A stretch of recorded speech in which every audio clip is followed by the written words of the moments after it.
They call us the enlightened ones. We bring facts. We coming from a unique perspective that's black. We talk about everything from sports to the news, the hottest new music or the social issues. They call us the enlightened ones. We think different. They call us the enlightened ones. Yo, yo, yo, yo, yo. Welcome back to another week of the Enlightened Ones podcast. As always, you got your boy Deuce in the building. Got my man Don. What's happening with you, baby? What's good, Cam? How you doing? Chilling, man. We got Mel. Mel, what's happening with your boy? Yo, I'm here, baby. I'm doing well. Yes, sir. And we got a special guest with us today. My man, shit, hold on. Yeah, he cutting it. Oh, man. No, we gonna cut that. We don't cut that on here, man. No, but my man Dominique Davis is in the building, man. What's good? What's going on? How y'all doing? Thanks for having me. Nah, man. Appreciate you. No doubt, Sorry for jacking up your intro, man. Started choking as soon as I said it. Nah, man. We got Dominique Davis in the building, man. We got a black male realtor, kind of like a unicorn out there. So it's definitely good to see you, man. Good to hear from you, to get into some of these questions we're gonna get to here in a minute. Just because, again, like I said, it's kind of a unicorn thing seeing black male realtors. It's not really common, because I remember when I was house hunting, both times I was house hunting, I always try to find a black person to do whatever. Where I'm at, it's a wrap. Black man or woman, it's just a wrap. So it's definitely good having you on here, man, so we can kind of pick at your brain. But now let's go ahead and jump into it. Where you at? We say? I'm in Roanoke, Virginia. Okay. Yeah, I'm in a rural part of Virginia. Okay. It's a big red area where I'm at. Yeah. Census made. Yeah. Well, I have yet to see a black male realtor down here for real, but we got 1,000 black females. Yeah, you see a lot of black females. Yeah. The lady that we've been working with is black female, but I mean, I know we ain't really gone to the interview part of it, but I think it's just when it comes to black females or black women, they look at it as a way for them to be independent. And it's a male-driven industry. So if you could, get into a business and create a niche, area, or just create something that's organic, and people start to see it, within social media, or you're out there hustling, doing open houses and stuff. So I think, for women, it's been a big thing. And I think for men, with being a black man, I think sometimes men kind of look at it as it's a good old boy sport, or, most people want, or you are used to seeing, black women in the sport. Right. So it's definitely something to talk about, a conversation to be had. We'll get into it, but I think probably why you see that Don down there, just because you're in the state of Texas, it's huge down there. Yeah. It's just so many avenues, there's so many ways to work your business. But I think it's just a lot of, you got the big things like selling Tampa, so like that even pumps people up, you know what I'm saying, to I can do that. I feel like I can do that. Right. It's a beautiful thing, but I do want to see a lot more black men get into it, and, Sure. skills and be able to do it, because it's a lot of benefits to it outside of the money, education, right, helping people. So a lot more people get into it.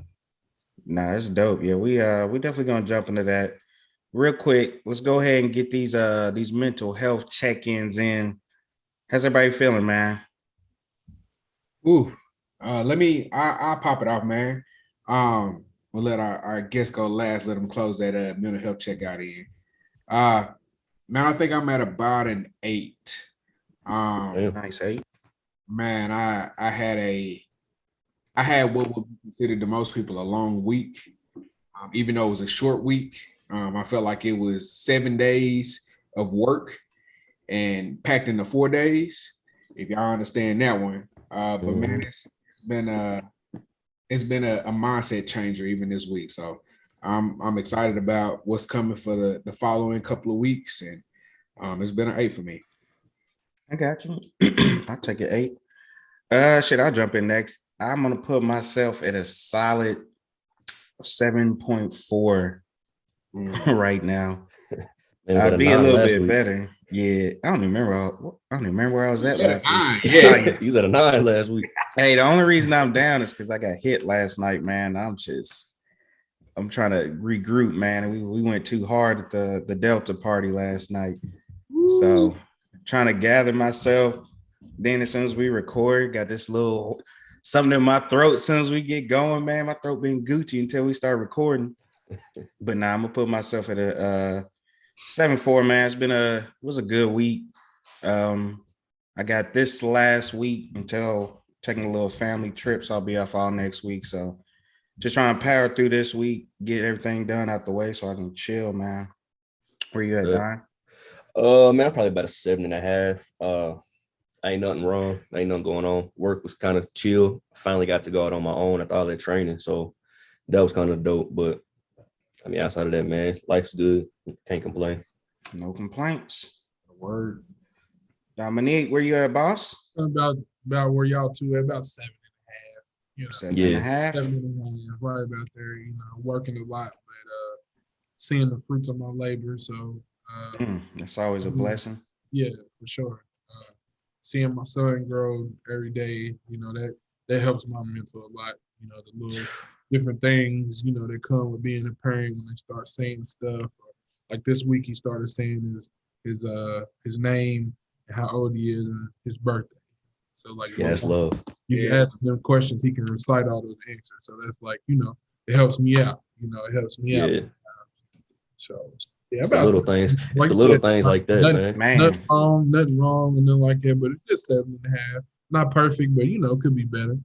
Yeah, you can't be mad at that, man. It could always be better, but you know, we always look at that present, man. See everything, see the fruit, like you said, the fruits of your labor, man. It's always a beautiful thing. Always beautiful. But now, man, let's go ahead and let's jump into this interview, man. We're definitely excited to pick your brain, man. It's, again, kind of like we already discussed, you don't see many Black realtors to begin with, especially not a Black man. I think it was like 6% of all realtors are Black, which is crazy to me. Wow, that's good. Especially I know Black people, man, we some talkers, you know, we some hustlers. So it's like this is a perfect field to be in. Yeah. So you would think it would be more. So, you know, we'll start off there. How did you even get into the business, man, or even want to become a realtor? So I hope I don't get too long with it, but I'm gonna try to keep it short and Hey, do your thing, man. You good, man. You good, bro? Yeah, you good.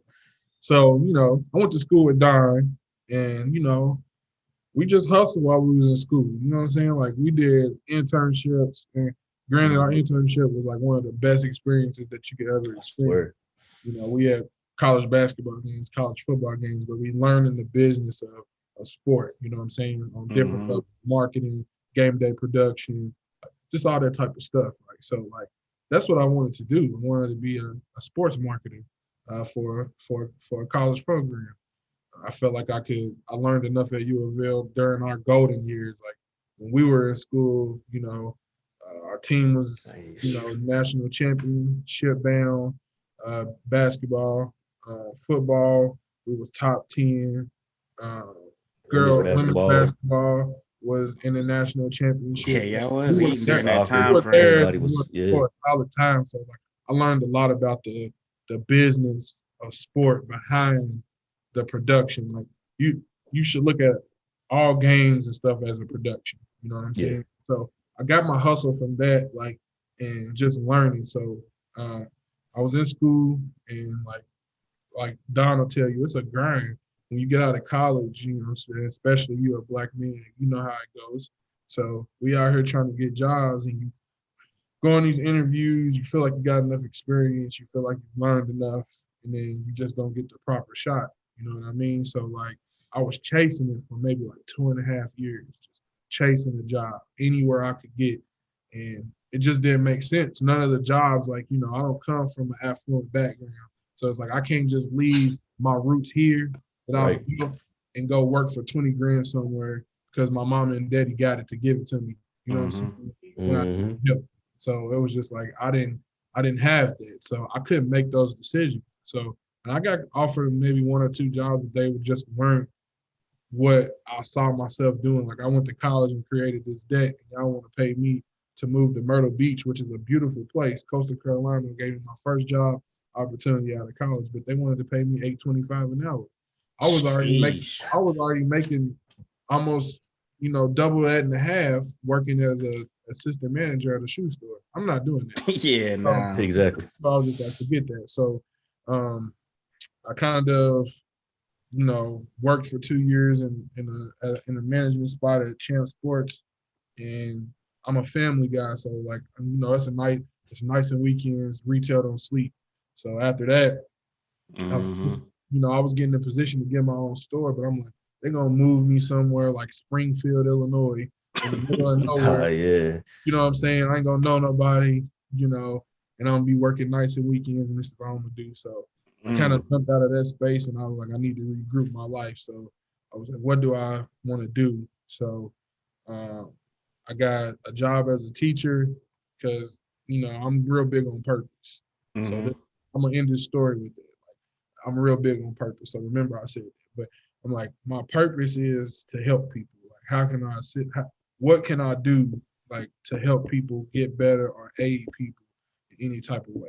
I feel like that's my calling from God. That's the purpose. So I went to the public school system here. I started off as a sub.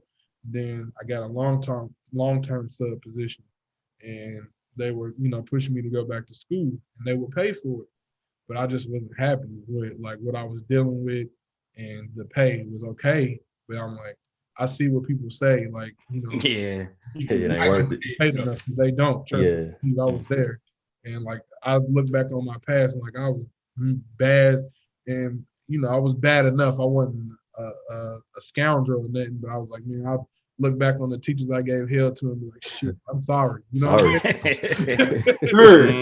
I'm sorry. So I left that space, and I didn't have nothing. I didn't have nothing for probably about a month and a half. I got escrow. Now, if you teach, you get escrow, so you get paid during the summer. And I didn't have nothing during the summer, but I was getting paid. I'm like, what am I going to do? So I started my job that I have now. I still work a full-time job at Humana. So good company here in Louisville, based headquartered here. Good company, diverse, inclusive, everything. So I got on, and I've been here for 6 years, but like I didn't have no burn in my soul. Yeah. Passion is working the job and getting the money, taking care of my family. But I ain't got no. I ain't fulfilling my purpose. That's not it right there. Right, exactly. What can I do? So I'm thinking, just like all of us think, how we were taught, like, I'm gonna go back to school.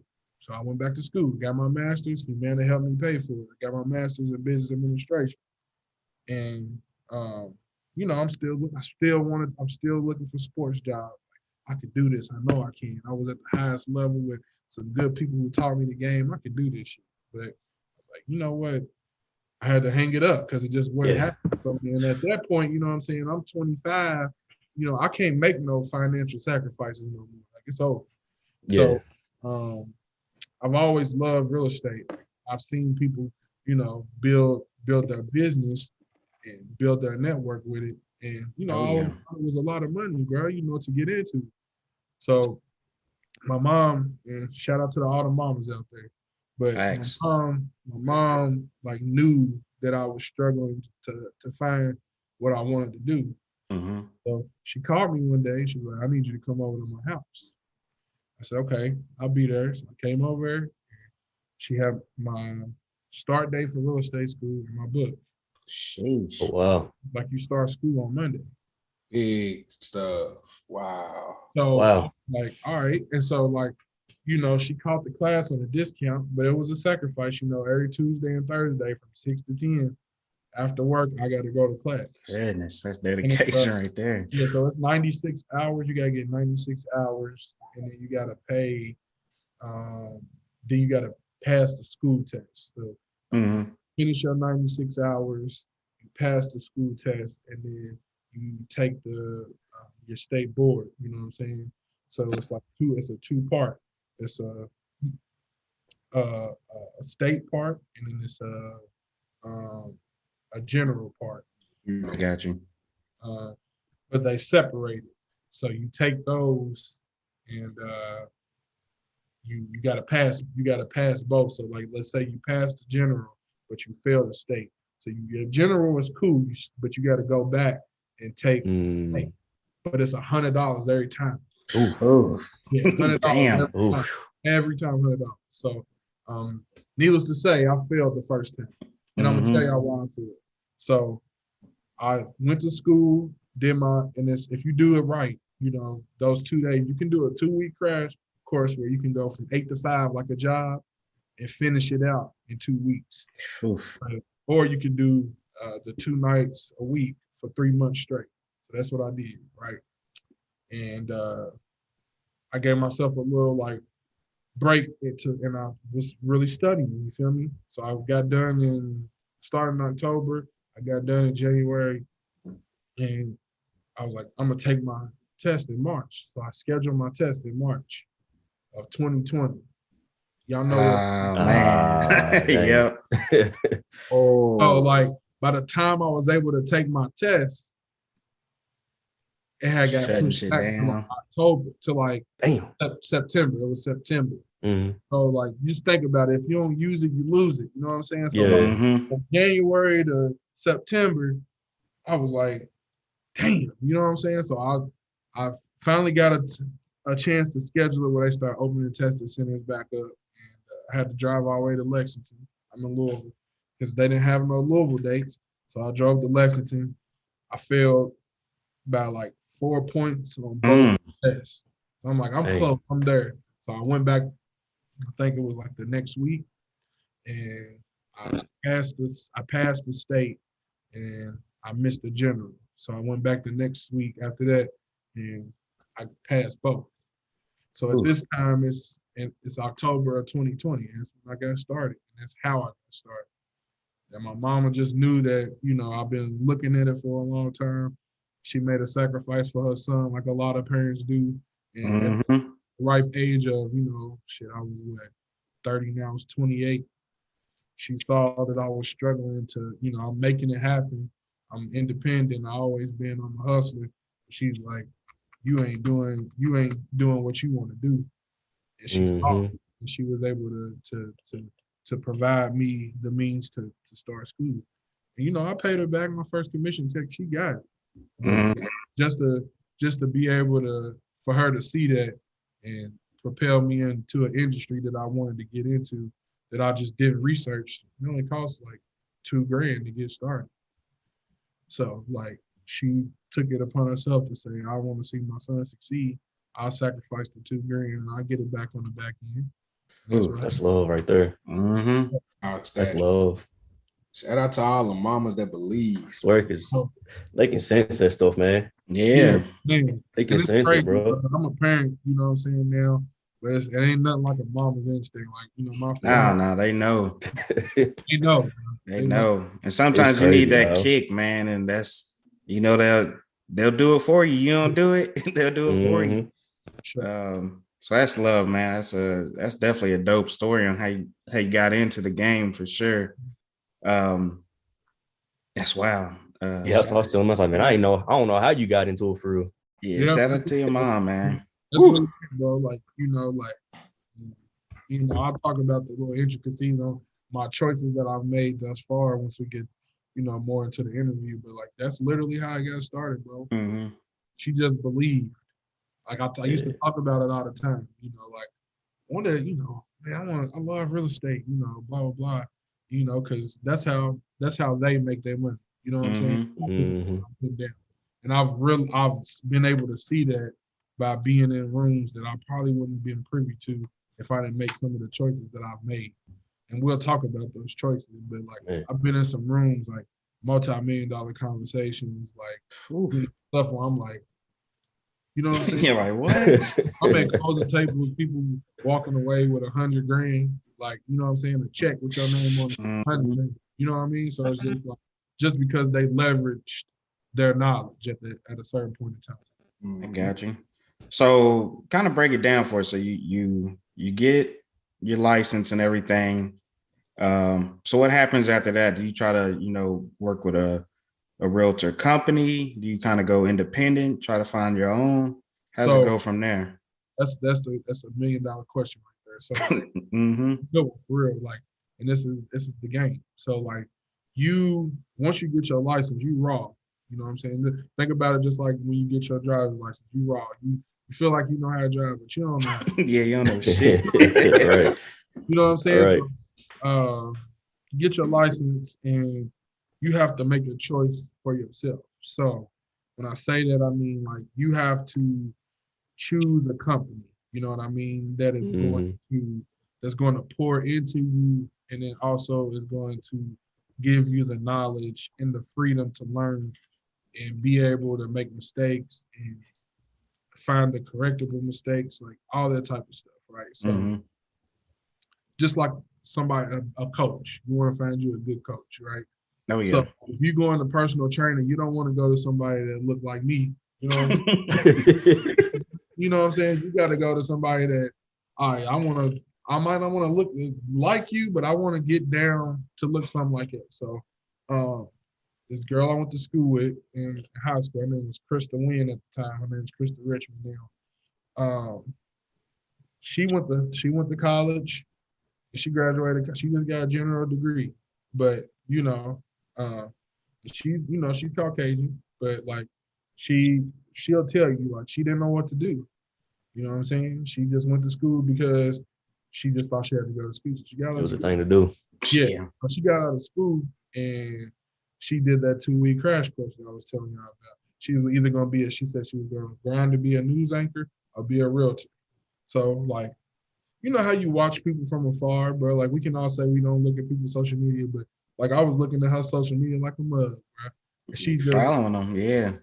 Pumping it out, bro. You feel me? Like open house here, closing here, under contract here. I'm like, I'm watching it, and then I'm watching the company that she's working for, which is the company that I now work for. It's called Homepage Realty. So like they doing videos, they got social media on check, like, falling into what we see now. Like this was before social media was like super, super huge, but they was above the curve, ahead of the curve. And also, I'm just watching her just blow up. So like, I kept asking her to shadow. I'm like, can I shadow you? Can I shadow you? She was like, no, you can't shadow me, but you can come to a sales meeting. So I'm like, why she keep saying that? Like, you know what I'm saying? Mm-hmm. I thought it was for another reason, but it was just for a reason. She wanted me to feel the culture. You feel me? She didn't want me to just follow her around and see what she do on a day-to-day basis. She wanted me to see the culture. So I chose them last. So I interviewed with Simonin and I interviewed with Keller Williams. And those are big, huge companies. Yeah, I know Keller Williams got here. Yeah. They're known, you know what I'm saying, nationwide. So you get into these interviews and like you got to realize that you're interviewing them. They're not interviewing you. Mm-hmm. When you're a realtor, you own your own business. You know what I'm saying? The broker, which is the big company, they're going to take a split. It's like the cost of doing business, right? Right. Like it's your overhead. Like if you run a brick and mortar, you got to pay LG, you got to pay lights, you got to pay gas, you got to pay water, trash, all that stuff. It's just the cost of doing business. Same type of model with real estate. So I went to Keller Williams. They split a 60-40. They take 40, you get 60. I always taught myself, if I ever went into business myself, I'll watch Shark Tank a lot. Yeah. 30% is my max. Y'all know me. You know what I'm saying? Yeah. So maybe 33 and a half. When you get no higher than that. 33 and a quarter. But maybe. And that's if you're doing something, awesome on top. Yeah, you really wow me. Yeah. So I went to Keller Williams and they want you to start off in a team structure. So like just think if it's all four of us, you know what I'm saying? Let's say Deuce he's the team leader and then everybody else is under. So they might give you leads and all that stuff. but they want you to start off in a team, which is more money taken away from Right. 40%. And they got a desk fee, and they got a paper printing fee, and they got a yada yada yada fee. Okay, starts to add up. So I had that interview with Smooth. Then I went to Seminole, and I met with a team leader over there. His name is Carter Martin. Good dude, solid man. Sat down 2 hours, and it was somebody that looked like me. So I felt good. We had a 2-hour talk. He took me around the building, but more the same, 60-40, desk fee. You got to do certain trainings to bump up your split, right? Get a lot of knowledge. You're around a lot of people, but it's just like you don't have the autonomy to be like part-time. Right. And like, you know, and I come from, I don't come from an affluent background. I don't got it to where I can just leave my job and just can solely bet on myself right out the gate. Like, I gotta have some stability. You know what I'm saying? Stability. You know what I'm saying? I gotta have some stability. So I was like, okay. So I went to Homepage Labs, right? It's like a boutique. It's like a little boutique brokerage, you know. And I walked in the door, sales meeting, introduced myself. Everybody said, hey. They had breakfast for me. Y'all see me, I'm big. You know, that was a plus. He's like, it's a point right there. It was a good breakfast too. So I went through the sales meeting. They treated me like I was already there. You know, they didn't say like, you know, they didn't make me feel like an outcast.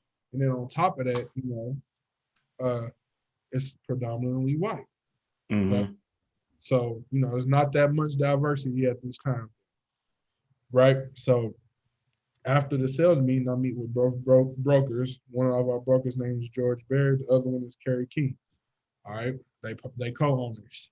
And, you know, when you go to when you go to an interview, you bring your resume. So I brought my resume. They told me to put it up. It was like, Krista already speaks high of you. You don't need that. So that was number 2. I'm like, okay, I got a foot in the door, you know. They give you this sheet when they have this interview with you, and they, you know, say, this is all the stuff that we offer. And our splits are 70-30. Bingo. I'm here.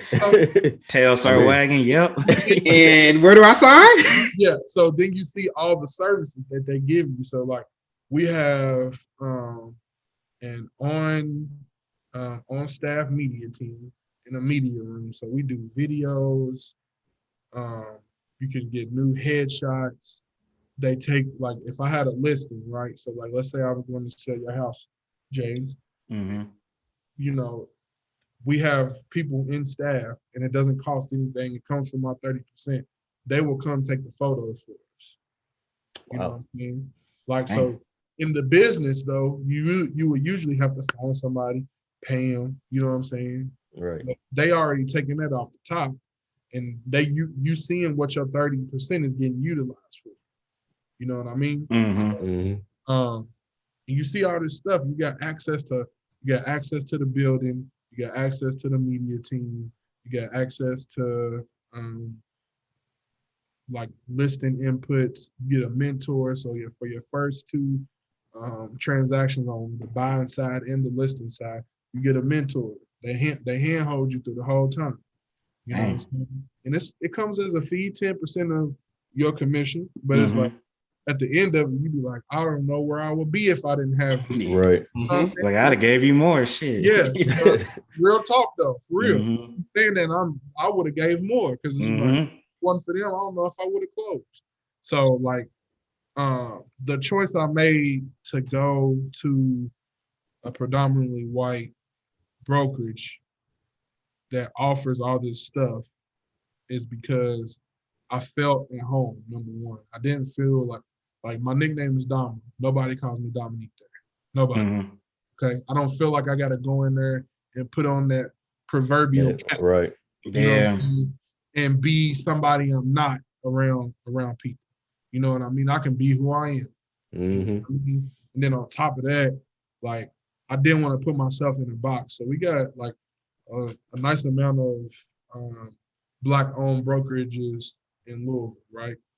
But I don't never want to put myself in a box to where somebody would say, well, he only works with this certain type of people.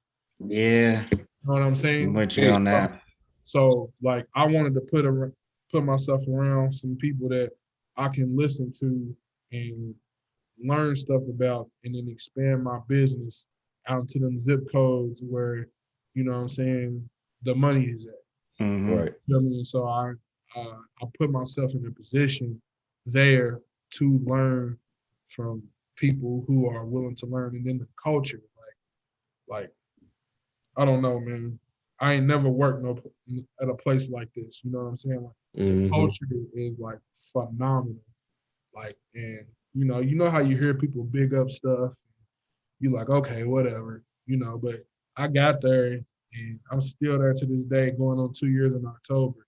And the culture is just amazing. Like it's collaborative.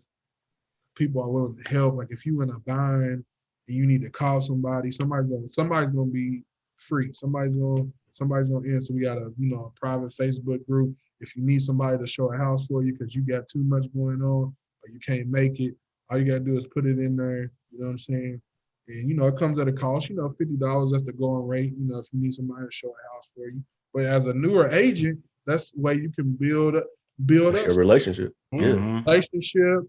$50 here and there. That's a nice amount of money. If you do 4 or 5 of those, you're looking at $250. You know what I mean? Mm-hmm. So it's just like, and then I actually got one of my deals by helping the lady. I was doing an open house. She got a Stein call. She was just out from being pregnant. It was a man. She didn't want to go by herself. I was right down the street. She was like, "Can you come with me to the listing appointment?" Went with her. We had a time. We had a talk, and I did a open house for her. And she was just like, "Can you just help me with this? Since you live so close, I'll give you, 30% of the commission just by being helpful." You know what I'm saying? Yeah. You know what I mean? So it was just like, it was just, I don't know. It just spoke to me like when I first walked in that building, and like we've grown since then. Like we have a new building, we have more staff, way more agents. When I started, I was like number 60 something, and we got like 160 agents. Ooh. Wow. So like we've grown exponentially in that time frame. Mm-hmm. But it's like for the better. And so and I'll speak highly of Homepage Realty for as long as I live because they gave me an opportunity. Like Give it that shot. Yep. Yeah, man. Never be mad at the ones that take a gamble on you, man. That, you know what I'm saying? Yeah. Interviews and everything, man. You just gambling. You don't know what you really. Anybody can say don't. anything they want, but you don't really know what you're gonna get, man. Some people are just good talkers at the end of the day. For sure. They don't put in that action, but now that's good. So how's the diversity there? Is it still just mainly predominantly white? Yeah, it's predominantly white, but it's grown. You know what I'm saying? It's grown. When I got there, we was in single digits as far as minorities. But I think we in the double digits now. But I want to say when I first started, I could be wrong. I think it was maybe another black male, just one. Mm-hmm. Oh, wow. I think we got a total of 4 now. 3 or 4 now. So like even what you started the interview on, the podcast on today, it's a rarity, bro. Yeah, man. Mm-hmm. It just is what it is.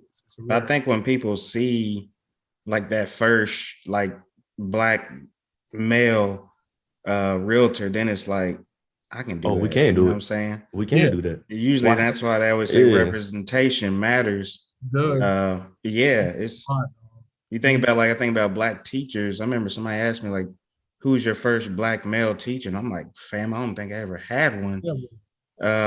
No, I didn't have one.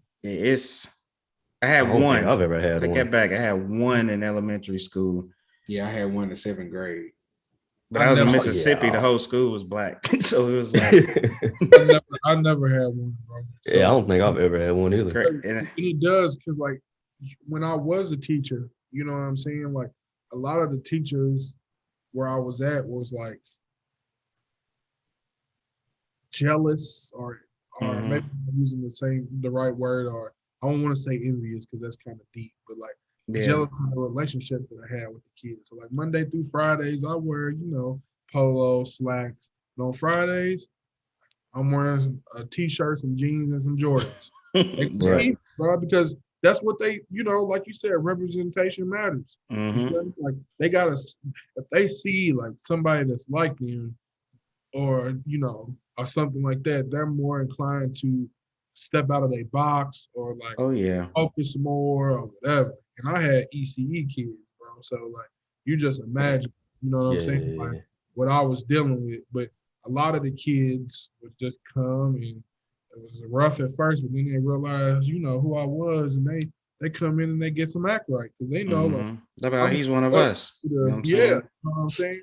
And you just gotta open up that lane. So you definitely right. Representation matters. Like I ain't seen that many of me. You know what I'm saying? Like I sat down with one, Carter Martin, and like it opened my eyes a little bit because he's like a team leader. You know what I'm saying? He got a team. He got a team of like 6 or 7 there. And I think he only got one white person on his team. Everybody else is black. You know what I'm saying? So it's just like representation does matter because you want to be able to look at people and do what you do. You know what I'm saying? Learn from them. How did you navigate being African American in this industry? How did you move around? How did you be able to build what you have now?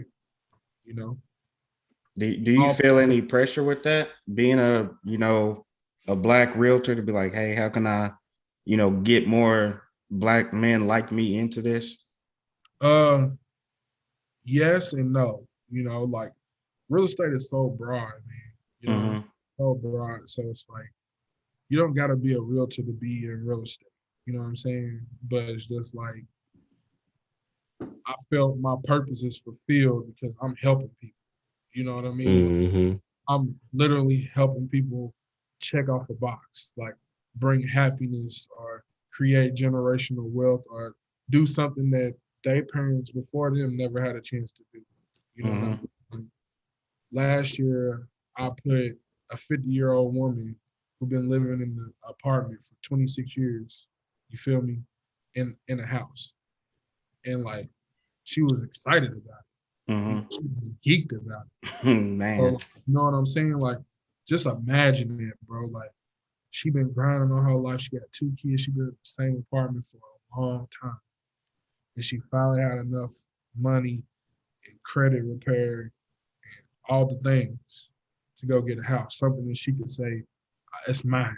You know what I'm saying? Man. That makes you feel good, man. That makes you feel powerful. good. Today, bro, you feel so fulfilled, bro. Like, I helped them do that, bro. You know what I'm saying? Yeah, like it wasn't just me, but I was a part of that, bro. So like, that's where my head is, bro. Like on the fulfillment, purpose, and it's purposeful for me. You know what I mean?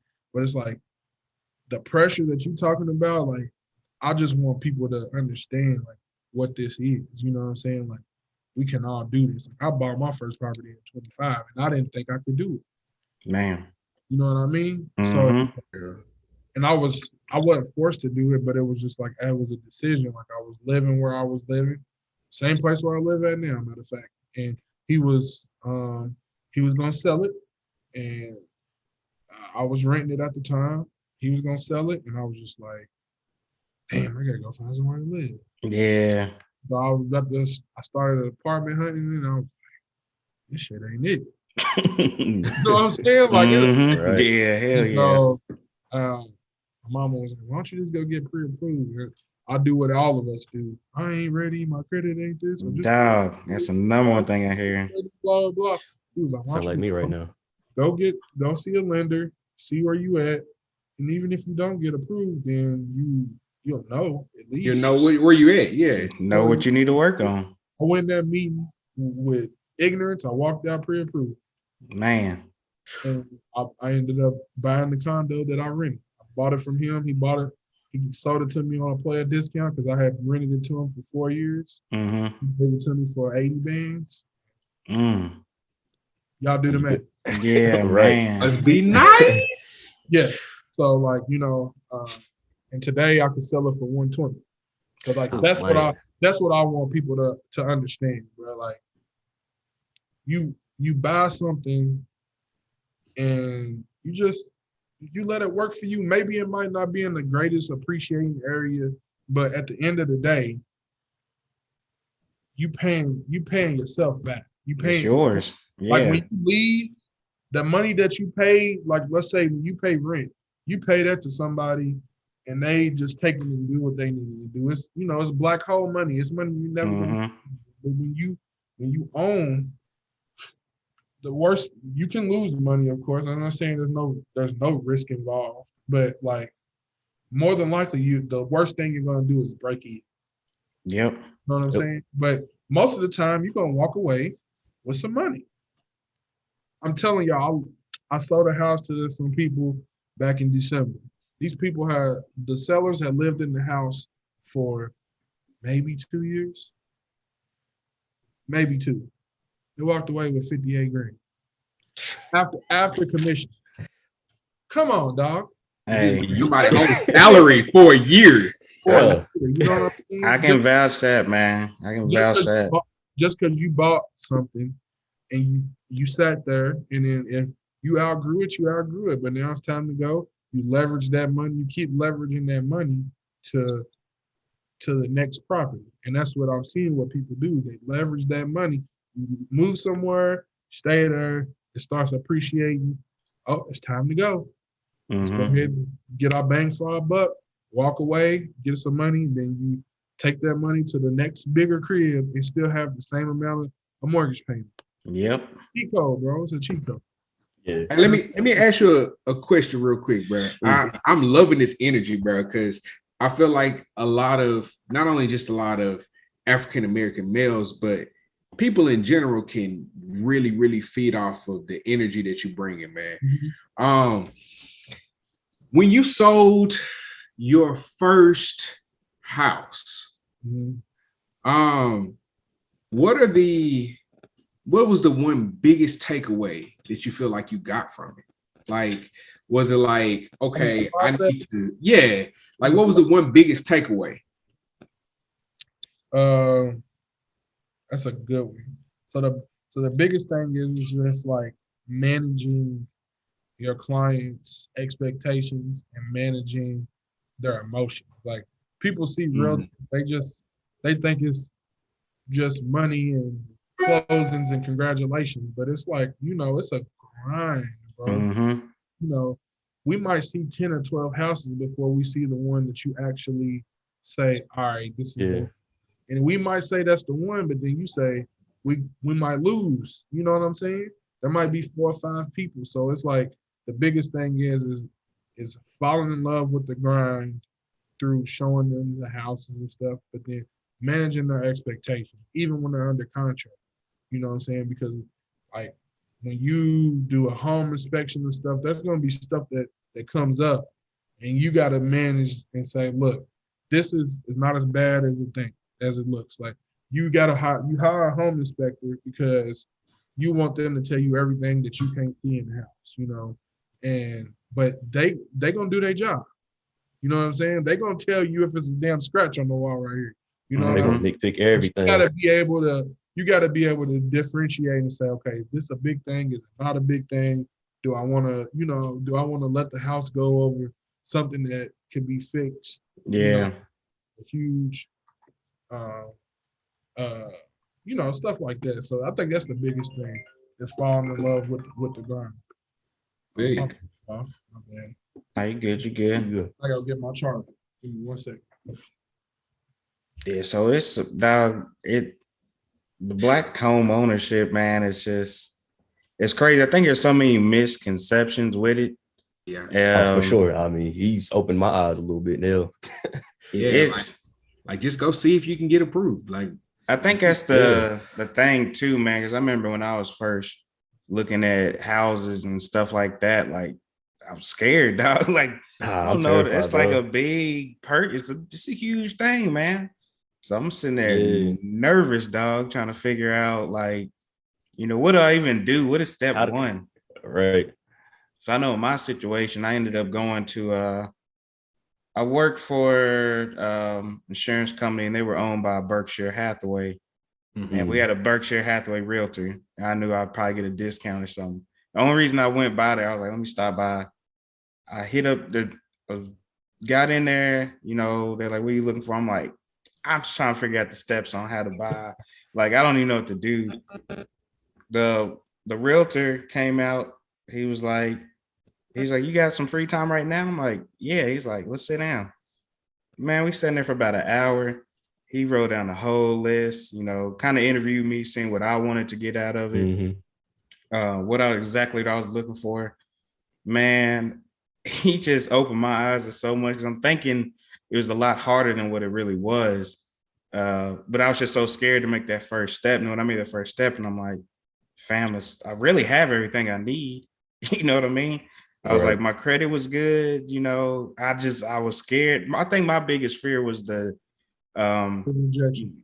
Yeah, It's the fear of rejection. That's it was scary. That's where I'm at, man. Like, I don't want to be like, oh, you're not ready to go. People don't want to be rejected at the door. You know what I'm saying?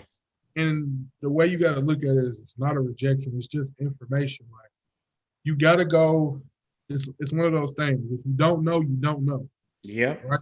So, like, if you don't know where you stand, you're not gonna know where you stand. You gotta go figure it out. Like, you could be in a perfect position to go buy a house, but if you scared to go because you're scared you're gonna get pushed away, or they're gonna tell you need to work on something, well, that's what it's for. Like, if they tell you, if you find somebody good in the industry, they're gonna tell you exactly what you need to do.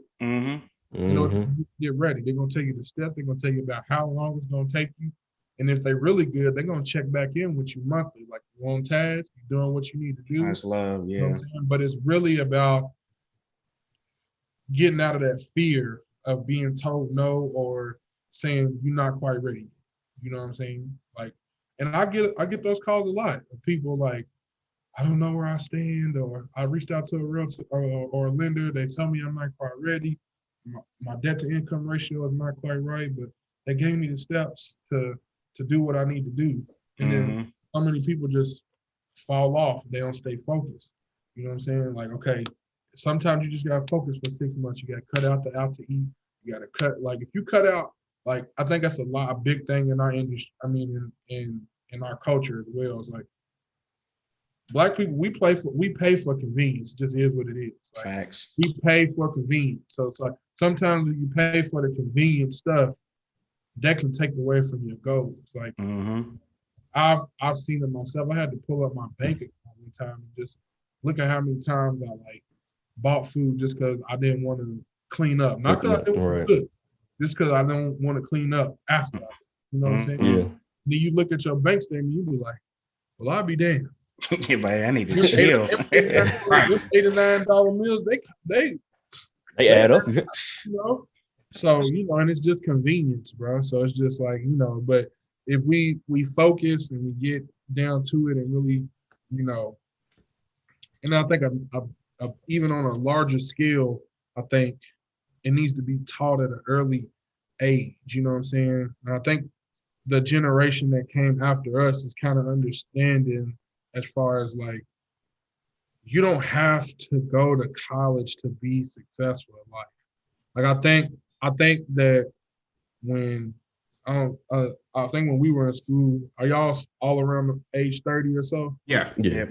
Okay, so like when we were going to school, I think it was like, you know, go to college, get your degree, But then it's like, I think the kids after us, you know, was like, I could be an entrepreneur, I can be a tradeswoman and still make that type of money and not be in debt. And I think that's a lot of people's like fears. Like, a lot of us in the age group that we went to school, we racked up debt, we tried to get a job to get out of debt. Didn't work out, and we still trying to get out of debt. You know what I'm saying? But not understanding if we making a conscious effort to pay our debt down and we doing the right things, then we could still be in good standing with getting the house. Like, you know, so it's just that fear, man. You know, that's just that fear. And, you know, it's warranted. You know, nobody likes being rejected, but people get over that fear and just figure out where they stand with stuff and being able to do the things that they need to do to put them in position to be a homeowner, like we'll be in good spots. Oh yeah. So I got a question for you over, Black home ownership specifically. So I know you got started kind of in 2020, and home ownership rates actually increased during 2020, but over like the last decade, Black home ownership has declined. So why do you think that is? As the industry as a whole, everything's going up for Black people, it kind of went down. I think it's misinformation, lack of education, as far as like the industry, not lack of personal. Right. And well, we just kind of talked about fear, man. That fear, and then a lot of people not really being, in the mental state to get over the hump. You know what I'm saying? A lot of us, went to college and we tried to figure it out. The college route, well, we met good friends, we networked, we met good people. Like if I didn't go to college, I probably wouldn't have known Don. I wouldn't be in the podcast. So I'm grateful as hell for the friends and the relationships and stuff that I've cultivated. But it's just being able to get over that hump, putting yourself in a place of education. I think, and that's like one of the reasons I chose to be a realtor as well, is because people just look at it like I'm a consultant. Just put it in, put it in perspective a little bit. Like I'm an agent, but I'm a consultant. Like I'm consulting with you throughout your whole process of buying the house. Like, if we go in the house and you love a house, and you just love it, I gotta play devil's advocate. I gotta show you, like, have you looked at this? Have you looked at that? Did you make sure? You can't be in it for the money, right? Of it, because for what? Like that's not morally correct. Like if I see a leak in the roof and you love the house and you don't give a damn about the roof, I'm not doing my responsibility to you and showing you like, look, this ain't right. We might have to step back on this one. You know what I'm saying? So it's like if I can continue to educate the people throughout my time as a realtor to like have them understand the importance of getting their stuff together and actually like going to figure that stuff out, going to figure out, am I ready or what do I need to do? Because like, this is how they get this wealth, bro. I'm telling you. I've seen it, and I've seen it, bro. Like, man, like this is how they do it. And there's so many ways to do it. You know what I mean? There's so many ways to do it, but it's just like we got to be educated and we got to be educated. So like when I have my buyer consultations and stuff, even when I have listing consultations, like I'm giving you as much information as I have, and if I don't have an answer to something, I'm gonna find it out. So I'll give you an example. All right, so I had a client back in January reach out to me. His father passed, okay? And he had a house, and this guy was not coming back. He lives in Texas. He wasn't coming back to Louisville to get it done. You know what I'm saying? He didn't have a lot of money, but he wanted to sell it. And this came across my desk from a referral. You know what I'm saying? So from a client that I had previously, she spoke me up. He called me. So like I put into perspective what makes a good realtor from a great realtor or a bad one from a great one, right? So he called me and he was just like, I need to sell my dad's house. Like, he passed back in November. I'm just now at the point now where we want to get it sold. Like, my ex-wife has the keys. You go get the keys from her, go check it out. So went to check it out. Good bones house, needs a little updating, but like, if it's a first-time family home that don't got somebody who don't got a lot of money, but it fits all their boxes, like they could have moved right in and been fine. It's not, it don't look like 2022 in there, but it's a house and it ain't work. And it had a basement, it had a backyard, 2-car garage.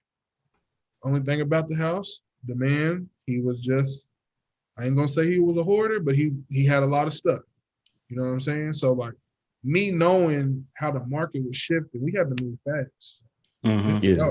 Because at that point in time, stuff was going at a rate. There wasn't a lot of inventory. So when there's not a lot of inventory and there's a lot of people that want to buy houses, it's the basic law of supply and demand. Yeah. If there's low supply and the demand is high, that's going to drive the price up, right?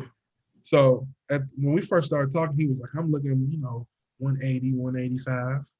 You know what I'm saying? I'm like, okay, I feel like that's fair. Where the house was, and the work that it needed, like I said, it was updated, but somebody could have moved in it and just lived there. Been living good. Right. So it had to get cleaned though, right? He don't got the money to get it cleaned. And so I had to use my skills. Who do I know?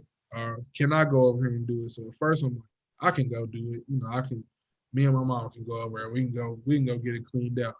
The job was too big, bro.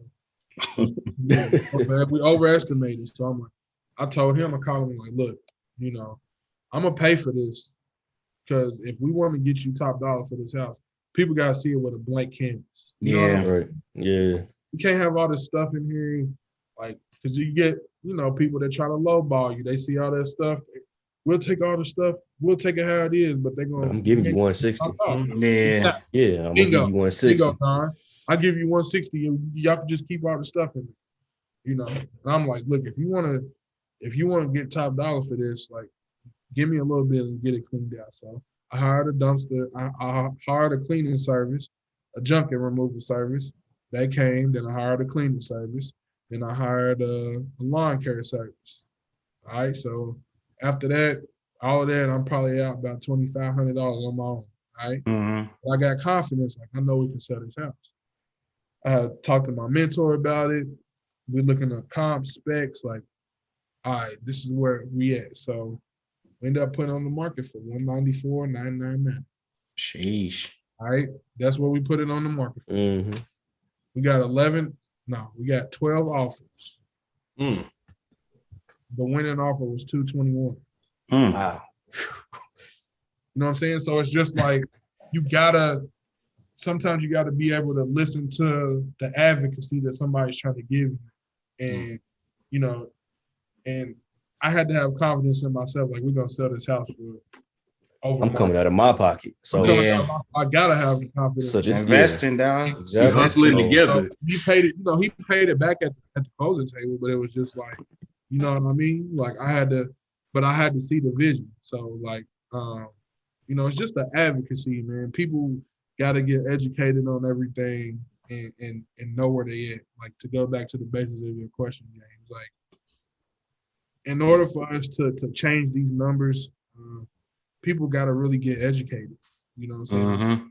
Yeah. My broker is we're working on a project now. We're in the beginning stages of it, but like bringing something to Louisville here in an underserviced neighborhood to like give these people the education, because like so many people just don't have the education, and then it's just like if you live in day by day stressors, how y'all know how it is. Like, you've been at a job before, it's just like, this is my job. I hate this. Yep, I'm here for a check, man. Every day you paying go the bills though. You don't be looking for another job. You just know you got to go grind and get your money, right? Yep. You stagnant, you complacent, you just like, and that's just like, it just happens to people. It just is what it is. Everybody just gets in their mode every day. We got to live. We got to do what we got to do to make stuff happen. And they don't really, start looking outside of the box. Like, okay, I need to get educated in this area so I can be better in this area. You know what I'm saying? Oh yeah. I think that's the biggest thing to answer your question, just the education, getting over the fear that comes with it. Yeah, I think that's huge. And I think, again, kind of how we was talking about the representation, because I think about it even like with myself and like therapy. I didn't want to do therapy unless it was with a Black person, because I don't want to have to explain the Black culture and stuff to you on top of my other issues. So it kind of brings me to my last question for you, because I think education is definitely the main thing that Black people need just to get into being homeowners. But then with the representation of having a Black realtor to go to and be like, okay, there's Dominique. I don't know shit about it, but there's a Black dude. I know I can trust him. I know he gonna probably try to get over on me. Yeah. Let me reach out to him. So what advice would you give any other Black man or woman that kind of wants to get into the game? Have confidence, number one. Like, be confident in your ability. Like, and then like figure out what works for you. You know what I'm saying? What works for me might not work for you. You know what I'm saying? Man. It works for somebody else, might not work, but you gotta find what makes your business stand out to people. You know what I'm saying? Right now for me, it's education, it's explaining, the process, it's doing all these things to like and putting myself out there. And like, I use social media, but I'm not like a huge social media user when it comes to my business, but I've had to learn how to be. Because a lot of it's free marketing. Yeah, it is. So it's just like being able to step outside your box, out of your comfort zone, get yourself out of your comfort zone sometimes. Yeah, sure. And then just figure out your grind. Figure out your grind. What is your grind? Is your grind going to somebody and figuring, coming out every day and saying, I want to learn from this person this day. I want to do this. I want to come to the office. I want to sit at the office. I want to, converse with some people at the office, bounce ideas off of people. Man, jumping, man. Like, we've heard that quote from Steve Harvey about jumping, taking that leap. Like, take a leap, man. It's hard to do. Scary. Scary. You gotta take that leap, because the worst thing you want is say, what if? Say, what if? Right. I wonder if I ever did this, you know what I'm saying? Exhaust all possibilities, you know what I'm saying? Like, sometimes your dreams are deferred, you know what I'm saying? Sometimes you gotta maneuver, you know what I'm saying? Like, I'm pretty sure we all grew up wanting to play sports. Yeah. Wanted to be, you know what I'm saying? But it's like, shit, at some point you gotta realize that ain't me. So what can I do? That's the truth. What can I do in a space, similar, to be able to be, what else works for me? What else drives me? What else makes me want to be successful? Keep going. Right. Yeah, keep going. You know what I'm saying? Like, just because you might hit roadblocks, you might hit speed bumps, you might hit potholes, you know what I'm saying? But the roads keep going. You know what I'm saying? So like, that's the biggest thing for me, is like analogies, because like people can really learn from that, bro. Like, we drive on bumpy roads all day. We come to traffic stops. We get stuck in traffic. We hit potholes. Sometimes you got to make quick adjustments. You got to move on the fly. So it's just all of those things put together. Like, keep going. Like, just keep going. That's the biggest thing. Like, don't let nothing stop you from doing what you want to do. You know what I'm saying? You might be deferred for a little bit. You know what I'm saying? Something might deter you. Something might slow you down. But don't let nothing stop you. You know what I'm saying? Don't let nothing stop you. Like, amen to that. Absolutely. Don't let a person stop you. Don't let a circumstance stop you. Don't let your thoughts stop you. Like, you know what I'm saying? None of that. Because it's just like, the worst thing you can do is what if. What if? And you don't want to live your life like that. My mama, I would probably be still saying, what if? So it's just, that's the biggest thing I can tell people. Just keep going, man, and just keep working and keep pressing on. You know what I'm saying? Work at something else outside of the normal every day. You know what I'm saying? Like, just put in work on something that makes you happy. You know what I'm saying? I think that's the big thing. You kind of talked about therapy, James, and it's like, I think that's a good point that you made. A lot of people need to, maybe try it out. It's not for everybody, of course, but like sometimes you can get that outlet out. You know what I'm saying? Because sometimes you can't talk to your significant other about how you feel all the time. Sometimes you want to be vulnerable with them on certain things. You know what I'm saying? Talking to somebody who can help you navigate that stuff can help out. But like just people getting out of their head and keep going, man, and just focusing on what matters and pushing on, you know, keep pushing on to do something that you enjoy. You know what I'm saying? I had a tough time with that, like these last couple of years, you know what I'm saying? Like doing stuff that I enjoy. I'm just trying to make sure I'm the best dad, the best fiance I could be. And, you know, I'm in premarital counseling right now, and they both told me, like, you got to start making some time for yourself. Because I wasn't for myself. I'm just grinding. I got to do this, I got to do that, I got to be a dad, I got to be a fiance, I got to do this. And like, you got to go do some stuff for yourself. Go hang with your friends more. Go do something. That's when I pick back up coaching, because like that's 2 hours a day where I don't got to think about nothing else. Yep. It's out there in my element. You know what I'm saying? So it's real. No, just doing stuff that makes that pours back into yourself all the time. Pour back into yourself, and then just keep striving to do stuff that makes you hungry. Absolutely. Now I love it, man. Dominique, man, I felt that. Definitely appreciate you letting us pick your brain, man, and get into it, man. Definitely a lot of heavy hitters there. A lot for people to digest, man, and really apply in their lives. So definitely appreciate you with that, man. Thanks for that good word, man. And we're gonna transition, man. It's heavy, but we're gonna transition. We'll have some fun. Yeah, we're gonna transition into our pick 'em and leave 'em segment for today, which we're gonna do which I like my favorite food, pizza.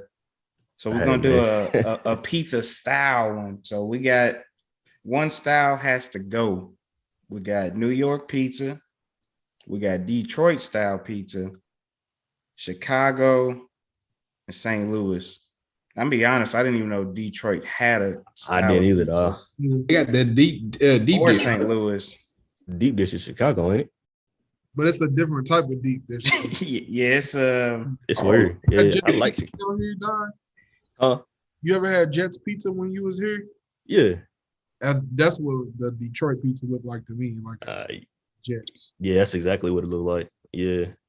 It looks like it's got too much bread. Yeah, see the bread ratio, I can't do it. Yeah, that's what. We keep it a buck with y'all, man. That would have to go. It's got to go for you. Too much bread, dog. Yeah. I'm already a big dog, you know what I'm saying? Exactly. Hey, I'm right there with you, man. I'm thinking about it. I'm like, damn, that's a lot of carbs and shit. Bro. You're gonna get full too fast. You know what I'm saying? Two slices, you done for. Yeah. Might as well be eating a loaf of bread with some pepperonis on top, dog. Shit. Yeah, I'm smooth on that Detroit. That's I'm gonna have to get rid of that one too. Yeah, that one, I can get up out of there. What you got, Mel? Man, you know what? I hate to say it, bro. I think between Detroit and Chicago, the Chicago one don't even have no major toppings on it. It just looked like sauce. Chicago different. They in it. Haven't had Chicago, so tell me about it real quick. Okay, so look. Chicago slap. That slack, bro. To me, it's lasagna, dog. That shit ain't no pizza, dog. That shit slaps, bro.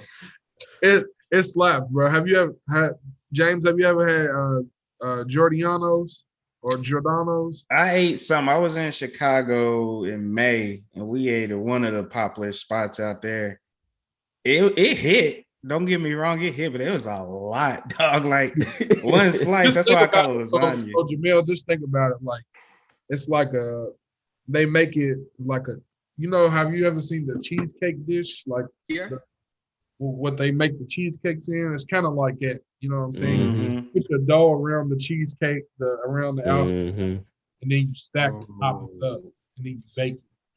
It's a lot, dog. It is a lot. That's what I'm saying. One piece dish too, but like instead of it being like the Detroit where it's just hella bread, toppings on the top, Just think about the Chicago. It's deep. All the toppings are deep. It's down in there. Hey, you It's gotta go gonna get be that motherfucker. cheesy You as gotta go, I shit. put it like that. It's dense. It's real Mhm. deep. you gotta go get A that. heavy slice of pizza. Yeah, Yeah. it's heavy, dog. Yeah, it's definitely a heavy slice It'll fill you up quick. up. That I ain't gonna lie. That Detroit, that one will have to go.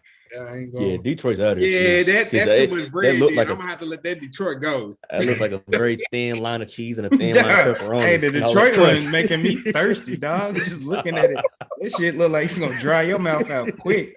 First bite. Yeah. See, with the Detroit, you would have to like cut it and dip that shit in some pizza sauce or something. Yeah. That's extra, bro. Yeah, exactly. If I gotta do all that, I don't want it. The only time I dipped my pizza is when I was in high school, bro. We used to dip it in the ranch because In the ranch, yeah. You ain't never did that outside of. You never did it at home, but when you was at school, you had to dip it in the Cause ranch. it was dry as hell. It wasn't going to hit if you ain't dip it in the ranch. That's funny as hell. That's real. I felt that, so it looks like a consensus of Detroit and kick Detroit's rocks. out of there. Yeah. Sorry, You Detroit. gotta go. All right, so we're gonna flip the it. close second to me was New York because New York should be Whoa. greasy. It's greasy, dog. Whoa. And I feel like I'm taking napkins and I'm just Nah, that's blasting the out that flavor grease. right there. The Nah. grease is the flavor. That shit be Points so were made. greasy, dog. Points were made, dog. Points were made.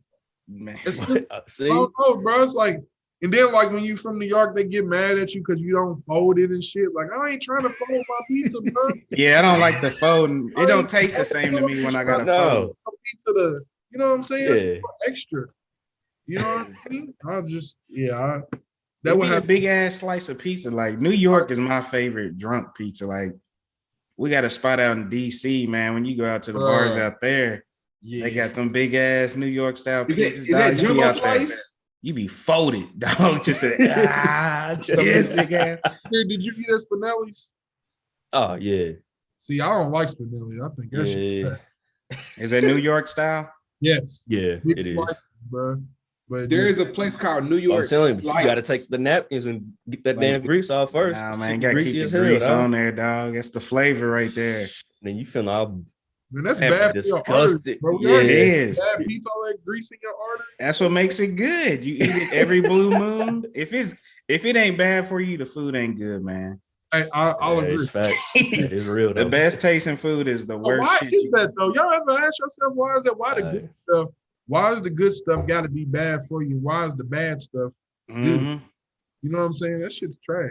It's Good like stuff that shit expensive, too. sucks.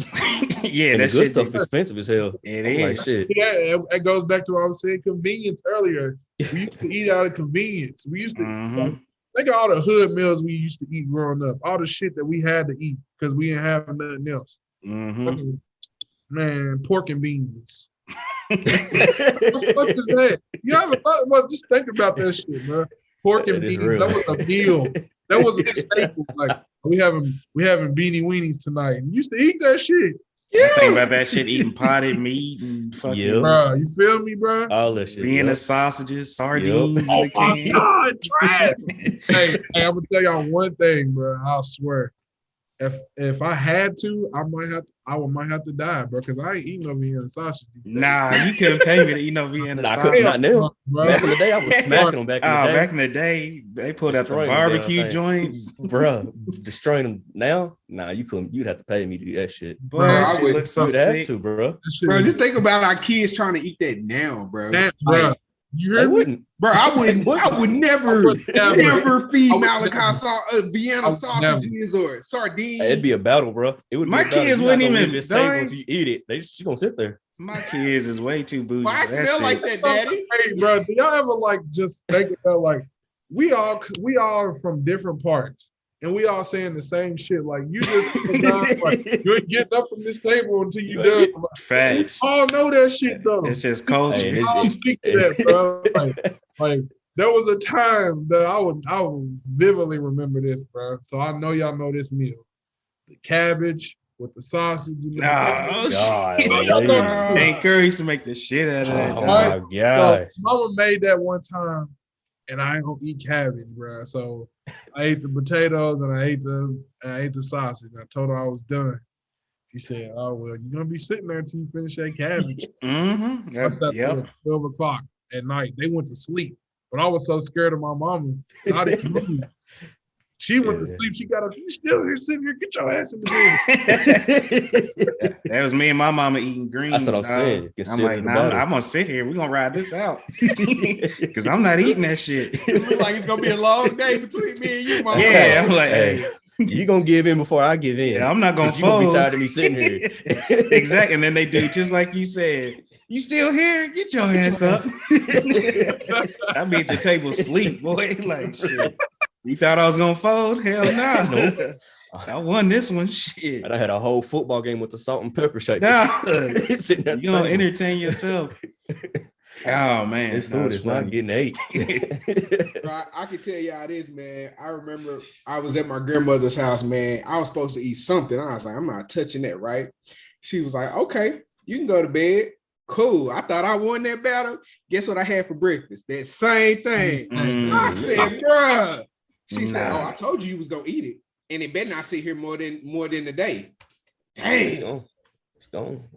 She put the dog in the cage. I accidentally knocked the plate over my bag. Yeah. Oops. It's okay. We got more. Yeah.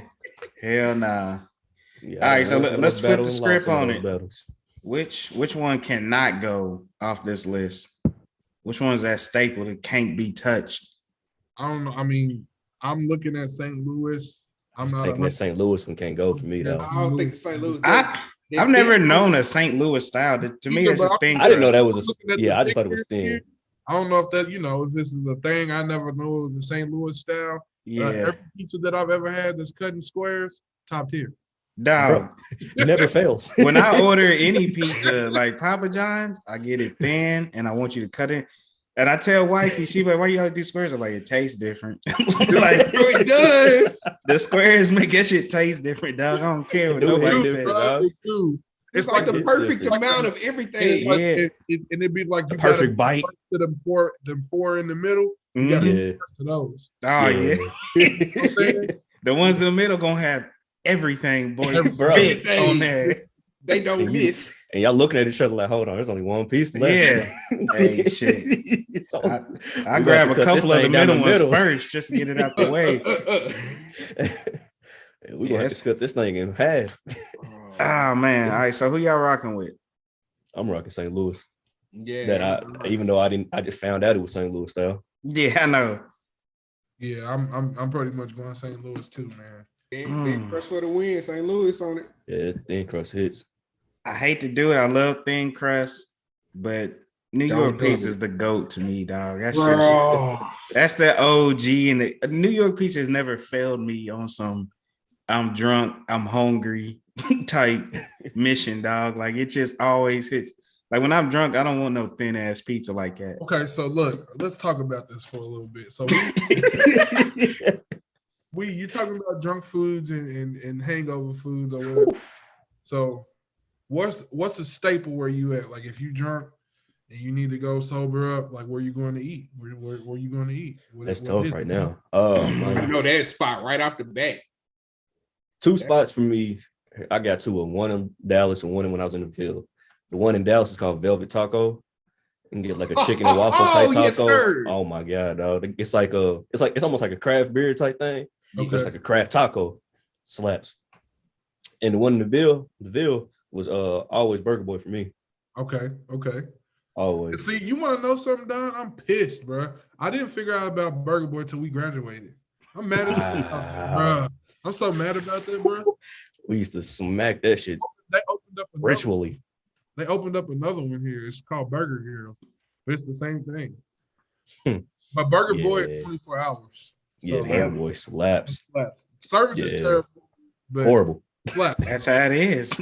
Horrible. You can't get both. You can't get both. You're right. Well, you're going to sit there, but when it comes. Here, bro, so like me and Waffle House. Man. Waffle House, man. I'm not big on Waffle House, man. It wasn't nothing like going out on a Saturday night and then hitting Waffle House. That's why I'm asking you regional. You know what I'm saying? Because it's all regional, bro. You know what? It is. That's the truth because we did Waffle House, but our biggest staple, at least in my group, was Whataburger. Like I fuck that's some what Whataburger we did. drunk, And it dog. was like, if you get there at the perfect time, you get breakfast or you get your lunch, you do whatever you want. Yeah. You know, you can get the biscuits and gravy at 2 a.m. You can go get some chicken strips, get the gravy and the Texas toast. Bro, only bad thing about Whataburger is you're gonna sit there for 45 minutes. Yeah, bro, it was the best You're wait gonna ever. It's like you're gonna sit there for 45 minutes, and I'm going through every scenario as to why I'm eating this. But look though, you gotta think when you drunk and hungry, none of that shit matter, bro. It don't. Time be flying too. None of that shit matter. What about okay, James? We all answer. What about you, bro?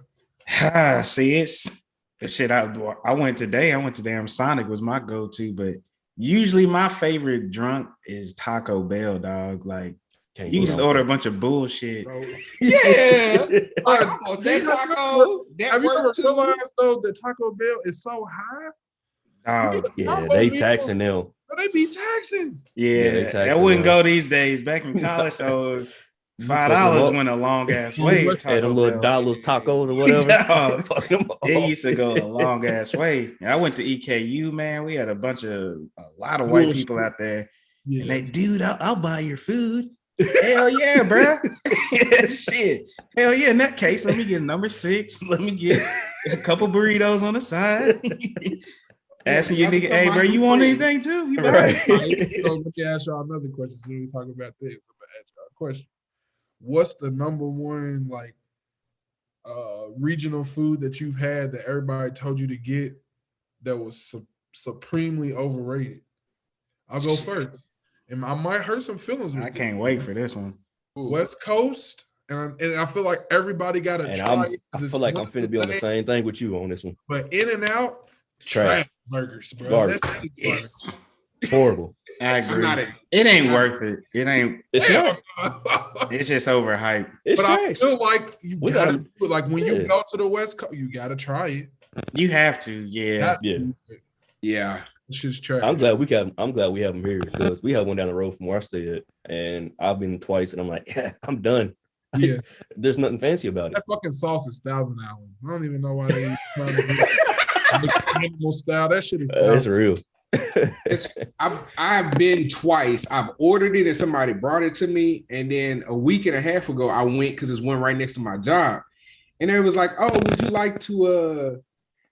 like it to go? You want to eat in your car?" And I'm like, "Why they ask me if I want to eat in my car?" Because I've never been by myself. And she gives me this little mat, and I'm like, "What's this for?" Some weird shit, bro. And I'm like, "Bro, this is no." I don't want to do this. Nah, I'm smooth. Yeah, I'm smooth. Another good one I'll smack, man, is Qdoba. If Qdoba's open. But see, I don't want to go to Qdoba. I don't like having to get out of my car and go in somewhere. Nah, see, we had one on Barstown Road. We had one here that was 24 hours. It used to slap. It was on Barstown Road. And they had breakfast. Damn. Oh, yeah, shit. Think about it. Yeah, dog. On a drunk night, bro, with the queso. Come on. Yeah. Yeah. Hey, speaking of places that got breakfast shit that I didn't know about, Pizza Hut, I forgot where we was at in some airport. I don't even like Pizza Hut in general. This Pizza Hut had some breakfast pizzas that was banging in the morning. Dog, that shit was I ain't never heard fire, of that. dog. I've never heard of I got a picture on my phone. That shit was so good. I had to keep it just to go back and look at it. Yeah, you never heard it. That shit was so good. Hey, the shit that blows my mind about breakfast and places like that, people didn't know Wendy's had breakfast for years. I know they didn't. Like, nigga, that was on campus. So we was smacking that all the time. See, when I worked in the airport, it was in the airport. It was better when it was, private breakfast than when they mainstreamed it. I was like, I'm smooth on it now. But let me see. Mine, the Wendy's tough. Mine that's overrated to me was definitely when I went to UK and everybody started hyping up Raising Cane's. And I had it for the first time. I was like, is y'all niggas serious? Like, we being real talk right here? Look, you're right. You want to know what I tell you? You're right. Because when you go to Cane's for the first time, you eat it, you like, and it's probably more than likely a drunk night. You know what I'm saying? It's the sauce. But when they started to Louisville, bro, I'm like, this shit is mid. Yeah. Yeah. I'm not going out my way to get canes. Like, nah. But when I was in college, everybody was like, dog, nah, we gotta go They get did it. hype I'm that like, up fam. in UK. They hyped that up tough in UK. That's a 25, 30-minute drive from EKU. Dog, you know what I'm saying? Like, I'm just like, nah, it ain't even that serious, fam. I'd rather hit this McD's than drive all the way out there for that. Like, they gonna hit the same for me anyway. Ooh, That's real. I think I got one, man. Man, I know everybody is gonna either really hate me in Dallas or really love me in Dallas. So I'm ready for it already. There's a place called Rudy's out here. Mm-hmm. And they have a chicken that's got its own special seasoning. It just don't, I mean, you have to literally eat it as soon as it comes out. There's no 5-minute wait because nothing tastes good anymore. Nah, I'm smooth on that. So Rudy, I took your dad when he came down here, dude. Got out the wreck and burned my hand and shit. Bro, and I mean, right out the back. I never noticed it, but people, as soon as they get it, there's like this little patio. People just eat it right then and there. And I'm like, why? Or people eating it right in their car. And I'm like, y'all don't want to go home? And I made that mistake of going home. Never again. Nah. So Rudy's, I love y'all, but nah. There ain't many things where there's only a few things that I can actually smack on the way home. And Andy's is one of them. I don't know if I've ever gotten anywhere to Andy's. If not, smack them instantly. So does Jamel know about Wendy's? I mean, Wendy? No, I don't think he's ever had. I don't think he's ever had. Was that what you had when we went to the thing? Oh yeah, this shit. Nice. I do. Now, before I went to the funeral, I grabbed some Indies and Legs. Hey, and it's funny because you said that because on the drive down, there's some bones in that box on the drive down. I was tearing that shit up. I'm over here, got the my little mixed pink lemonade and shit, drinking that out the gallon. Driving I'm like, bro, is that good? He's like, hey, Andy's hit. I got a cup in the back. That shit was hitting, dog. Yeah, I'm like that. You know how people always talk about KFC. We don't even eat KFC here. Nah, we don't, bro. We don't. I tell people that all the time. They like, are you from Kentucky? You don't eat KFC? Hell no, I don't want that KFC bullshit. The hell? We don't eat that shit. We got so many other spots before we do that. Can you imagine going to KFC in Kentucky, dog? Like, no, what? Nah. I've been to more KFCs out of Kentucky than in Kentucky. I can't even think of a time where I'm just like, damn, let me hit up this KFC. KFC sounds fire right now. Nah, if you don't go to Lee's and shut up, dog. Right. That's funny, bro. I don't know, man. But let's go ahead and move on. Let's close this thing out, man. So who or what are y'all thankful for in life at this moment? And I'm gonna be honest with you, man. You done inspired mine today. You got me thinking about my mama and shit. So I'm thankful for my mother because you made me think about sacrifices and shit. And I just think about times when she didn't have nothing, like no money, no nothing. But she'd always make it happen, dog. So we got a hot plate on the table. Dog, yeah. It was just, I would see her crying and stuff because I know she didn't have it, but she would always make it work. And, you know, there's a lot of times I needed shit to help get me to where I'm at now. So without them sacrifices and her knowing how to, you know, kick me to get me going, man, shit like that, put up with my bullshit for all the years she had to put up. Yeah, shout out to my mama, man. She's definitely my pick for the week right there. Shout out to Aunt Candy. So what y'all got, man? I'm gonna man off of you after Don. Go ahead, Don. I'm gonna say family just in general, man. Having Uncle Don and Aunt Colette come down to Dallas. Man, I forgot you said and just seeing them, man, was love. You know, we don't get to see family all the time. So just being able to see family when they do come down here is always love and brings you that little energy back and whatnot. So I have to just say family for sure. I got you. What you got, Mel? Man, my parents, man, I'm reminded really quick that when I was in the 8th grade, man, I was in this private school and we needed a calculator, a TI-83. I used to hate doing them shit. Yeah. Bro. Yeah. Bro, my parents were literally hours from pawning their wedding ring for me to get a damn calculator, bro, just so I could be successful. Like, bro, you gonna pawn your wedding ring for that? Yeah. Like, that's a whole different mentality of whatever my kid needs, I'm gonna take care of. So like that reminds me, man, like, man, my family, my parents, they absolutely love me. So shout out to my parents, man. I'm so grateful for them. Man, I'm gonna say y'all today, bro. Shit, I feel thankful and grateful for y'all for having me on here and wanting to pick my brain, man. And, man. You don't even know what I've been through the last couple of hours. I ain't been asleep, bro. Right. 6 o'clock in the morning. I slept for a couple, went to a football practice, and I came home and got on with y'all. So I'm just thankful for y'all for having me on here, man. Let me, What up, bro? Appreciate you coming on. keep my voice, man. And then, Yeah. and like y'all kind of said, just family, my fiance, my son, my mom, my stepdad, you know what I'm saying? Like all those guys, like they keep me going, keep me motivated. Thankful for them, man. Again, thankful for y'all for having me on today. Nah, man, we appreciate you, man. Bro. Appreciate the words too, man. The power is a lot of power in your words, man, when you speak. So definitely appreciate that, man. Definitely. I feel it inside. I'm big on energy, man. I can feel your energy just through here, man. So I appreciate you, value you. Definitely what you do, man, especially for our community. And just being that representation that we need out there, man. Because I personally, I want to see more Black people own homes, just own more in general. But like I said, sometimes they got to see that. Yeah, we got to see it, and that's how we leverage the dollar, bro, and that's how we continue to create wealth. I feel like I'll end my part on this, but I feel like it was our parents' job to teach us how to navigate the waters. You know what I'm saying? They taught us how to navigate, how to put on different hats when we're around different people, how to talk to people, how to respond, how to do these things, and not respond with aggression, things like that. But I think it's our job to teach our kids and the generation after them, use that information that we have and go up a notch. Keep going. You know what I'm saying? Now we got more information at our fingertips, literally, than we ever had.